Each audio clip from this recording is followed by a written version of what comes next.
پێشەوە ابن حەجەری عەسقەلانی ڕەحمەتی خوای لێبی دەفەرمێ والذي يظهر أن السبب في امتياز عشر ذي الحجة ئەوەی کە ڕۆنە لێمان دیارە بۆچی ئەو دەڕۆژە زۆر زۆر گەورەیە دەفەرمێ لمكان اجتماع أمهات العبادات فيه لەبەرەوەی لەو چەند ڕۆژە هەرچی ڕوکنەکانی ئیسلامە هەرچی عیبادەتی گەورەی هەمووی کۆبێتەوە بەڵام لە غەیری ڕۆژەکانی ترەوە کۆ نابێتەوە لەوانە نوێش ڕۆژی سەدەقە حەزیش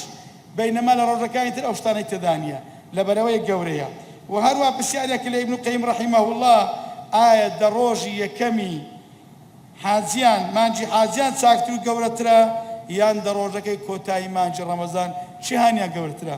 فەرمووی لە وەڵامدا ڕۆژەکانی دە ڕۆژی یەکەمی مانجی حاجیان چاکترە لە دە ڕۆژەکەی کۆتایی مانجی ڕەمەزانیش